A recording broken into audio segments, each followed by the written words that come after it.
Hello, Dr. Alana McLaughlin here, a naturopathic doctor, and I just wanted to give you a summary of the class that I just did. It was on how to find relief using bioenergetics and essential oils, and it was an awesome class. We were in discussion for almost an hour, and then we did a really fun make and take where they each got to use the oil blends that I have, and we kind of put together formulas that were specific for a mini roller bottle that they can take with them.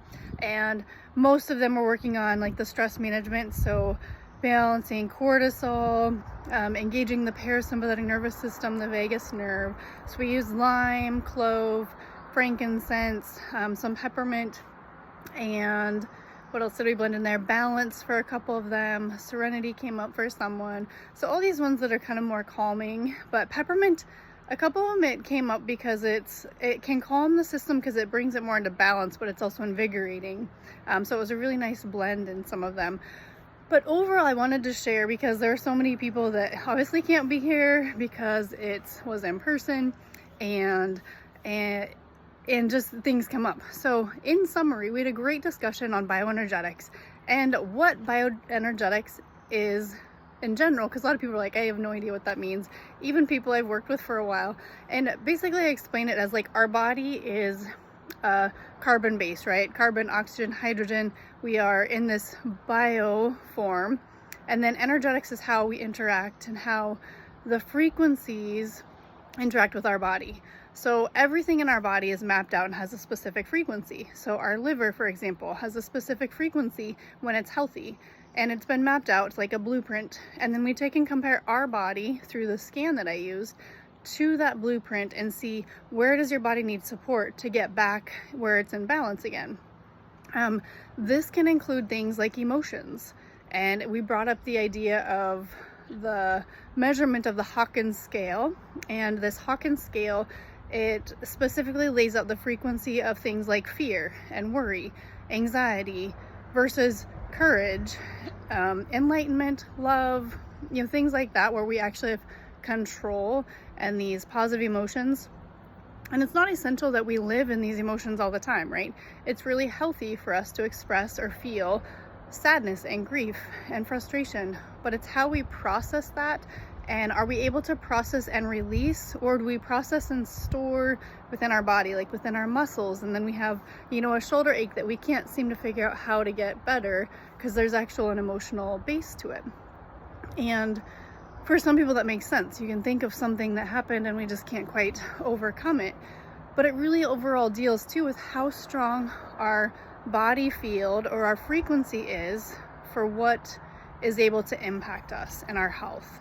And I liken this to somebody who has more layers or things that have happened, maybe exposures to different chemical things or environments, or different events that were stressful, maybe even in early childhood, that are still being carried through the frequency of their body now.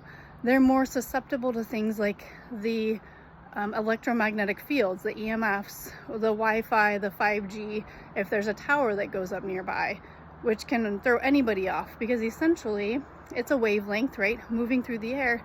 But as we get higher within, 4G to 5G, and just in general, like more smart devices in our house, a router that is now sending the signals throughout our house, and we're not grounding, then those frequencies impact our ability and our body's ability to overcome them. So, of course, my husband just started the chainsaw. I don't know if you can hear that or not.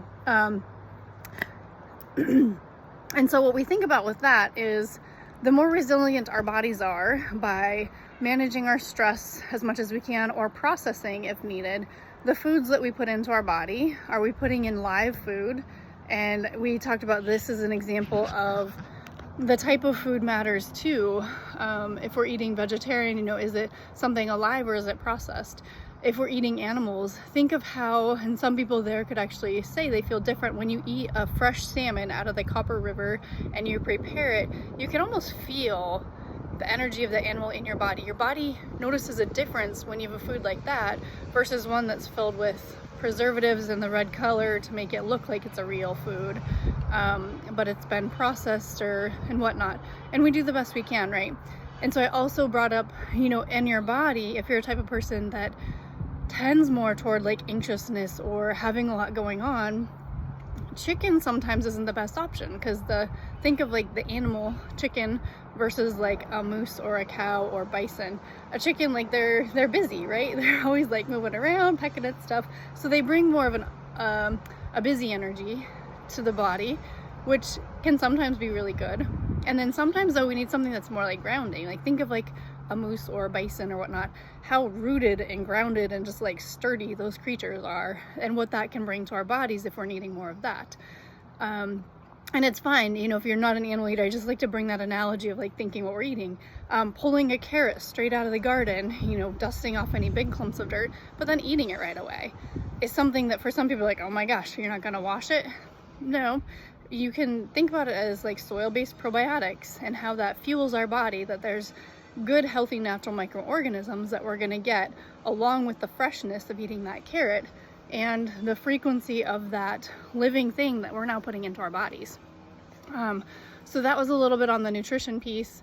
The hydration aspect, we talked about that on our energy and how that relates to fueling things like our adrenal glands and the cortisol overload that a lot of times people feel, because our body needs a little bit of like Himalayan sea salt or Celtic salt, or there's one, it's something gold and I can't think of it right now. I couldn't think of it this morning, but is like maybe potentially even more of a pure form of, you know, salt, that first thing in the morning, if we're really tired in the morning, a little bit of that can actually give us a little bit of support in our adrenals and our cortisol, which brings that level up like it should be. Same thing with like going outside and getting sunshine right away, or going and getting in some movement right away to bring up our cortisol so then we can get going with our day easier.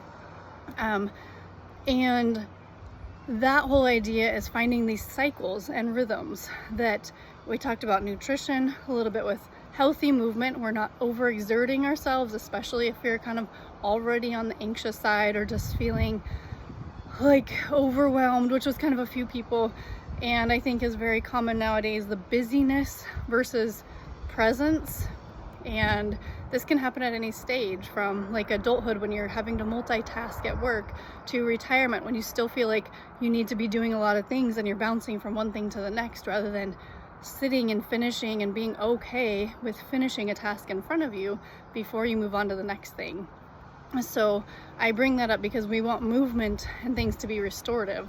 So I would often say something like yoga, stretching, you know, a walk where we're bringing up our heart rate, but we can still have a conversation, are really good. Strength training is really good for our muscles, building lean body mass. And then if we move from movement into our sleep and day cycles, is really how we monitor our circadian rhythm with melatonin and cortisol, so that at night we should have our cortisol going down, our melatonin coming up, so that we go to sleep easily, we fall asleep and we stay asleep, and there aren't things spiking our cortisol, like, you know, things going on with the blood sugar or something that's worrying us, or, you know, can be several different things, hormones.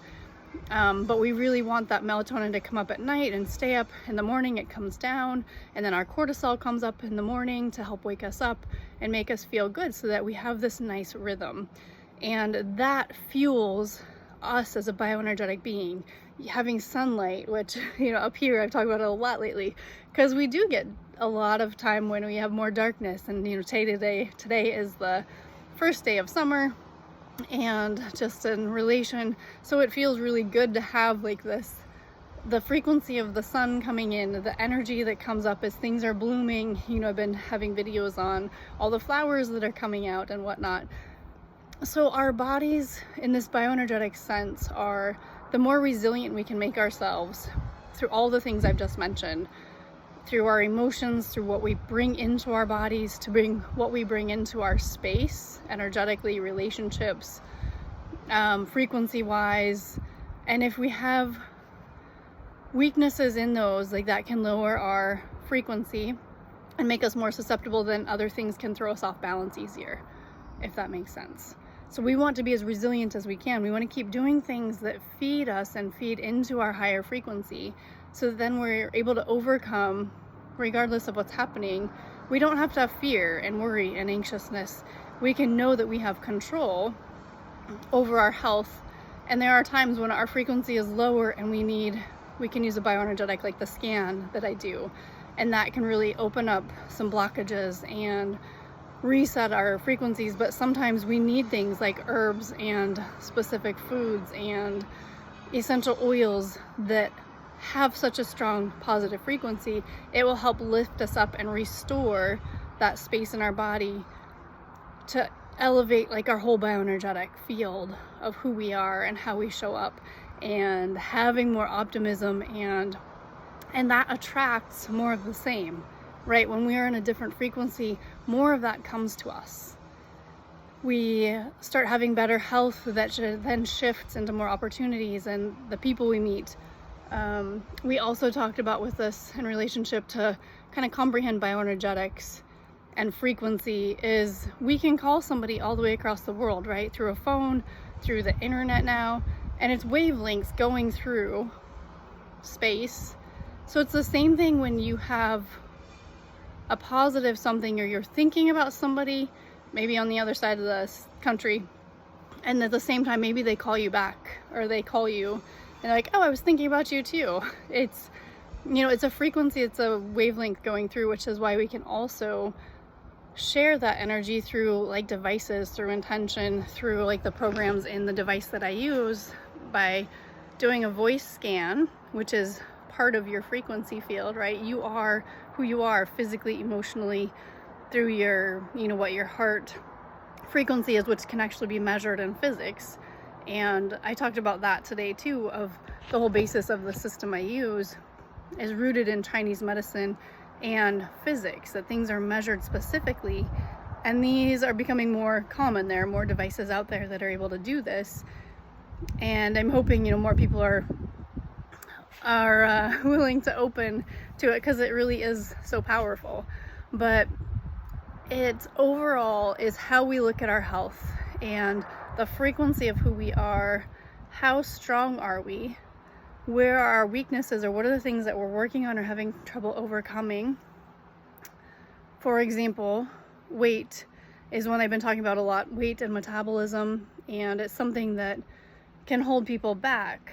So figuring out, why is it that, what are we carrying with us that our body's having trouble releasing? Is there actually, you know, an organ system that has been taken out, or something emotional that happened, or, you know, there's something in there. So my job is to help find like, what is the root that we can then unwind whatever's happening there, that will then allow our own body to heal with, you know, whatever support is needed. But that we shouldn't have to take something all the time. We shouldn't have to do something all the time. Otherwise there's still something out of balance.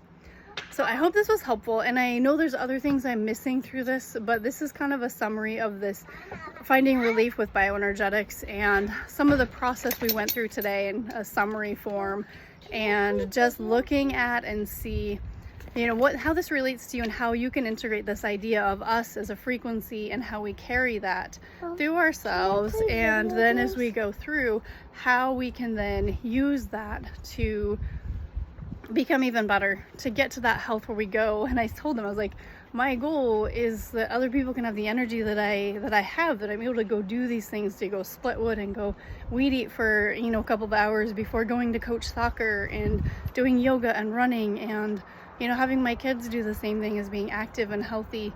Mama. And then as we're going through, hold on, buddy. As we're going through, no, thank you. Go outside and play. Yeah. As we're going through just day to day, what choices can we make that do empower us to be in a different space, so that then we are more resilient. We don't have to, we have more control, we have more optimism. So thank you for listening. I'd love to hear your feedback. And let's see, before that, oh, the one thing I mentioned was that I didn't say was that the idea of frequency is this electromagnetic frequency or spectrum. Is we have like our visible frequencies where we can see color, but then we have frequencies like X-ray, we have frequencies like the electromagnetic frequencies, the EMFs, and then we also have like infrared sauna, we have red light, we have this violet light, which we're finding that different frequencies help support our bodies as well, and they're becoming more popular, and they are actually rooted in measuring what it does to our body. For example, like the violet light actually is one that will clear off the microbes that are not healthy, like the bacteria and stuff that are in our gut that are not healthy, it also interacts with our lipid cells that allows it to release the fat stored. And so our fat cells they don't go away. Like, they just either shrink or they expand depending on what we have stored in there. So we can shrink them and clear everything out, but then we have to get it out of our body, because that fat is energy, but it's also our protection. When we have something in our body, like a chemical, pesticide, herbicides, food, things, whatever it might be, and our body either has too much of it or can't filter it, it will store it in fat cells. So as we lose weight, as we clear that stuff out, we also need to make sure it binds and gets out of our body and doesn't resorb and make us feel icky, which can still happen sometimes. But then overall, usually then you have an upswing again, where your body is now cleared of those things that we had this discussion of. Those things are lower frequency. When they come into our body, it lowers our frequency versus, clean organic food that we're picking, or the herbs that are around. We talked about, Devil's Club a little bit up here, and how it can sting you and leave that. But if you dig up the root and you create a salve and you put that salve on that sting, it will actually help it heal. Because our bodies and nature are genius. So the more time we spend exploring and walking around barefoot and whatnot, the healthier our bodies will be, instead of being insulated all the time. The more we ground, the more awareness we have of that will help raise our frequency.